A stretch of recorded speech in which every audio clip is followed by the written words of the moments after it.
நாகபூஷணி அம்பாளில் நேர்த்திக்கடன் வைத்து மடி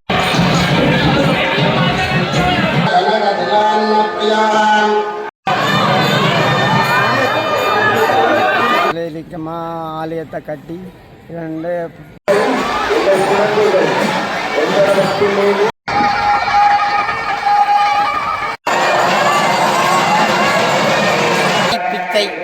மடிப்பிச்சை எடுத்து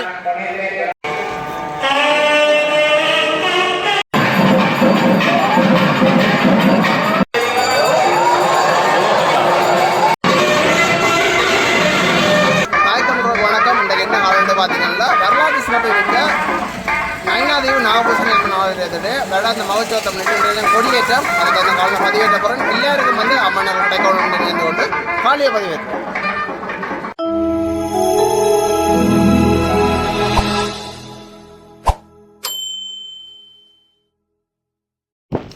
குறியீடுவன் பார்த்தீங்கன்னா எட்டி இப்போ எப்படி நவீனமயப்படுத்தினோம்னு சொல்ல நீங்கள் பார்க்கக்கூடிய இருக்குது. உண்மையிலேயே 2 வாகனங்கள் செல்லக்கூடிய மாதிரியெல்லாம் செய்கிறத தான் நீங்கள் பார்க்குறீங்க. உண்மையில் துரிதவர அபிவிருத்தி நடந்து கொண்டு இருக்குது இந்த குறியீடுவன் ஜெட்டியில். அதே மாதிரி பார்த்திங்கன்னா இந்த ஆண்டு நயினாதேவிக்காக புதிய படகு, அதாவது பாதை ஒன்று ரக்க போகிறதை பார்க்கலாம். ஆலயத்துக்கு பார்த்திங்கன்னா ஆக்கள் போகிறத பார்க்கக்கூடிய இருக்குது. உண்மையிலேயே சரியான க்ரோட் என்ன திருவிழா உங்களுக்கு தெரியும்.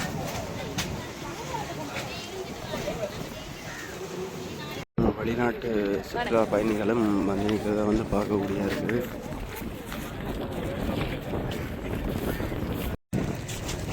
நெடுந்தரை படகு வருது நெடுந்தீவிலிருந்து. குறியட்டவன்லேருந்து பார்த்தீங்கன்னா அப்படி நாகபூஷணி அம்மனுடைய கோபுரமானது எப்படி கம்பீரமாக தோற்றமளிக்கின்றதை பார்க்கலாம்.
வணக்கம். இன்றைக்கு இந்த 64 சக்தி பீடங்களில் ஒன்றாகிய நயினாதேவி நாகபூஷணி அம்மாளுடைய இந்த கொடியேற்றம் புண்ணிய கஷேத்திரம் ஆலயத்துக்குரிய 4 வகை சிறப்புகளையும் ஆலயம் கொண்டுள்ளது. மூர்த்தி, தலம், தீர்த்தம், தல விருட்சம்.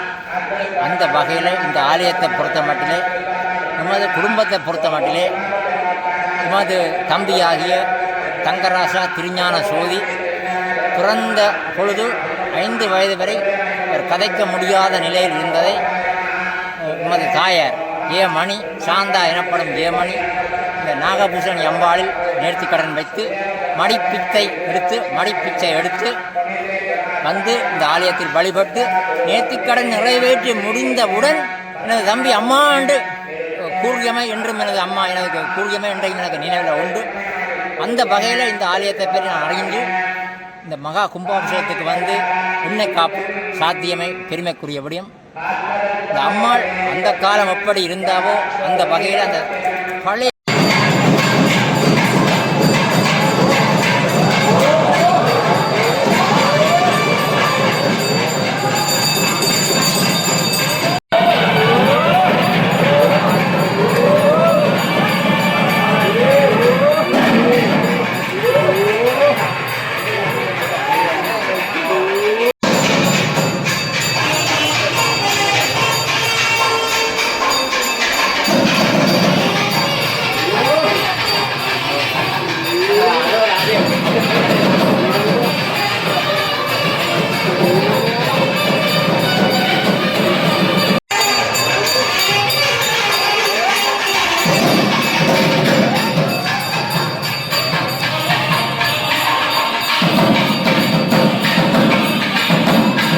கருவறையில் இன்றும் குனிந்துதான் உள்ளே போக வேண்டும்.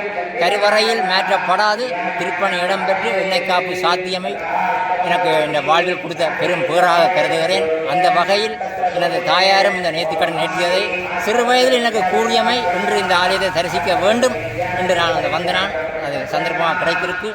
அதேவேளை இன்று இந்த ஆலயம் இங்கே நயினாதேவி நாகபூஷணி அம்பாள் கொடியேறுகிறார். அதே போல நமது குலதெய்வமாகிய கொடிகண்டி கந்த பெருமானும் இன்று கொடியேற்றம் இடம்பெறுகிறது. அந்த வகையில் இந்த இரு ஆலயத்துக்கும் ஒரு தொடர்பு உள்ளது. இன்று இந்த ஆலயத்திலே கொடியேற்றும் பிரதம குரு அவருடைய பேரனர் பரமசாமி குருக்கள் கந்தவன் ஆலயத்தில் 82ஆம் ஆண்டு வந்து கொடியேற்றி இந்த ஆலயத்தின் பெருமையை நேரடியாக எங்களுக்கு தெரிவித்தமையும் குறிப்பிடத்தக்கது. அந்த வகையில் இந்த நயினாதேவி நாகபூஷணி அம்பாள் நாகத்தின் கீழ் வீட்டிலிருந்து நாகபூஷணியாக அருள்வாளிக்கிறாள். அதேவேளை சிவபெருமான் நாகத்தின் கீழ் இருந்து பெரிய தம்பிரானாக அருள்வாளிக்கிறார். பெரிய தம்பிரான் என்னும் பெயரில் அருட்கடாட்சம் செய்கிறார். அதேவேளை கண்ணப்பெருமான் நாகத்தின் கீழ் இருந்து சந்தான கோபாலராக அருள் பாலிப்பதும் கொடுத்து வைத்த விடயம். அது மட்டுமன்றி திருப்பால் கடலை கடைந்த பொழுது மாமேறு மலையை மத்தாகவும் வாசுகி பாம்பினை கடைந்த பொழுது நஞ்சு கக்கி அந்த நஞ்சை சிவபெருமான் உண்டு நஞ்சுண்ட கண்டனாக இந்த நஞ்சை பக்தர்களுக்கு இல்லாது நஞ்சுண்ட கண்டனாக அருள் பாலிப்பதும் எங்களுடைய சமயத்தை பொறுத்தமட்டில் மிக மிக குறிப்பிடத்தக்க ஒரு விடயமாகும். மேலும் இந்த ஆலயத்தின் கருவறை பழைய காலத்தை போல சிறிய கருவறையில் காணப்படுகிறது. இந்த கருவறையில் தான் குழந்தை பேறு கிடைக்கின்றது. தாயின் கருவறையில் குழந்தை கிடைக்கின்றது. அந்த வகையில் ஆலயம் நீங்கள் கண்டுகொள்ளலாம். ஆலயங்களை சுற்றி உள் வீதி வெளிவீதி வழியில் மதில் சுவர்களில் வெள்ளை சிவப்பு என்று ஒரு வர்ணம் தீட்டி இருப்பார்கள். அதற்கும் அந்த கருவறைக்கும் தொடர்பு உண்டு. அந்த கருவறையில் குழந்தை பேறு இந்த வெள்ளை சிவப்பு மாறி மாறி வரும் பொழுது பெண்ணினுடைய சுக்கிலம் சிவப்பு நிறம், ஆணினுடைய இது வெள்ளை நிறம், ரெண்டும் மாறி மாறி வந்து அமைந்தது. ரெண்டும் ஒன்று சேரும் பொழுது கருவறையில் குழந்தை பிறக்கின்றது. அந்த கருவறையில் இறைவன் அருள் பாலிக்கின்றார். இக்காரணம் கொண்டும் நாங்கள் கருவறையில் திருத்தம் மேற்கொள்ளும் பொழுது மிக மிக முக்கியமாக கவனத்தில் கொள்ள வேண்டும். அது மட்டுமன்று ஆகம விதியில் இந்த எமது தலைப்பகுதி கருவறையாக ஆகம விதியில் அமைந்துள்ளது. இந்த தலைப்பகுதியில் நாங்கள் சாதாரண மனிதர்கள் சத்திர சிகிச்சை மேற்கொள்ளும் போது எவ்வளவு அவதானமாக இருக்கின்றோமோ அந்த வகையில் இந்த ஆலயம் இன்றும் இந்த கருவறையை மாற்றாது அந்த கருவறையை வைத்துக்கொண்டுதான் திருப்பணி இடம்பெற்றது சிறப்பம்சமாகும். இன்றைக்கு இந்த நாகபூஷணி அம்பாள் உமது குடும்பத்துக்கும் உமது சகோதரனுக்கும் இந்த அருளை புரிந்து அப்புறம் அந்த இங்கே வந்து அம்மா என்று கூறியது இன்றும் எனது தாயார் கூறி, தாயார் சிறு வயதில் மடிப்பிச்சை எடுக்கும் பொழுது நான் வேதனைப்பட்டேன். ஏனம்மா அதாவது தனது உடுத்திருந்த சாலையை நீட்டி பிடித்து கொண்டு ஒவ்வொரு வீடாக சென்று மடிப்பிச்சை எடுப்பேன். நான் ஏன் அம்மா பிச்சை எடுக்கிறான்ட்டு அப்போ அது நான் மிக வேதனைப்பட்டது ஒன்று. அதனுடைய தாற்பரியம் அதன் பக்தி அதன் உணர்வு மூலத்தை இன்றுதான் நான் அதை உணர்ந்து எந்த ஆலயத்துக்கு நான் சென்றாலும் எந்த தாயார் மடிப்பிச்சை எடுத்தாலும் நான் அவருக்கு மடிப்பிச்சை வழங்கித்தான் அடுத்த வேலை செய்யணும். நன்றி. நேர்த்தி கடன்கள் செய்கிறத வந்து பார்க்கலாம். நாகதோஷத்துக்கு வந்து நாகபூசணி அம்மன் ஆலயத்தில் அதிகமாக நேர்த்தி கடன்கள் பக்தர்கள் செய்கிறது. மற்ற சீரணி நாகபூசணி அம்மன்லையும் செய்கிறது.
கேட்குறீங்களா? உள்ளாந்தர் போர்த்துகேயர் காலத்திலேயே இது மரபமாக இருக்கப்பட்ட தெய்வம். இப்போ பெரிய விலையிலிக்கமாக ஆலயத்தை கட்டி இரண்டு பல பல அற்புதங்களை செய்திருக்கிறார் மலர். நாங்கள் நம்பி வந்தால் கைவிடா அப்பலாத்துக்கு வந்திருக்கு. இப்போவும் எவ்வளோ மக்கள் அணியாக திரண்டு வந்து அம்மாளாச்சிட்டு வரத்த வேண்டி ஏதோ நல்லா இருக்கிறோம்.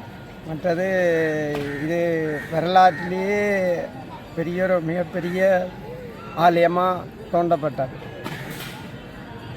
சரியா இதெல்லாம் தான் எனக்கு தெரியும்.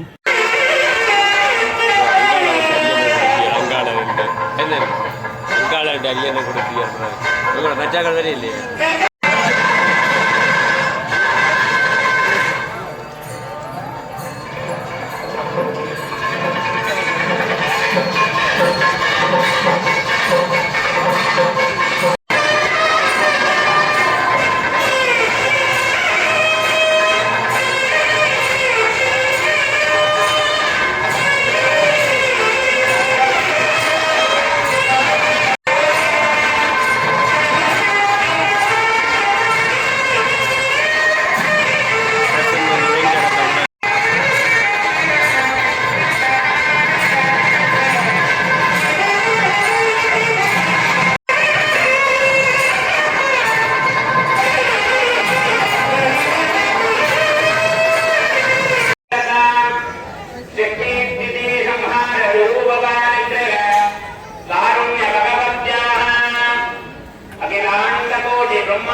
பேச்சு வாங்க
அதிகாரிகளுக்கும் ஆளுங்க வழக்கில் அமைந்துள்ள கல்யாண மண்டலத்தில் அன்னதானம் வழங்கப்படுவது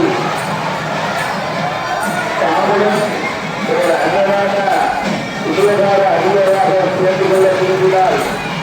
பகுதியை கற்பிக்க வடிவமைப்பு சுத்தமான முறையில் சுகாதார விதிகளுக்கு அமைய பயன்படுத்துமாறு வேண்டுகின்றோம். அம்பிகையை கற்பிக்க வந்திருக்கின்ற அதிகாரிகள் உங்கள் கதைகள் உங்கள் குழந்தைகள் எந்தளவின் மீது நீங்களே மிகவும் கௌரவமாக இருக்குமாறு வேண்டுகின்றோம். உங்கள் மக்கள் உங்களுடைய பாதுகாப்புக்காக ஒரு சபையை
श्रीरंगायां उत्तरमंडले पूर्णाधारमगद्देषु नैजदिग्भागे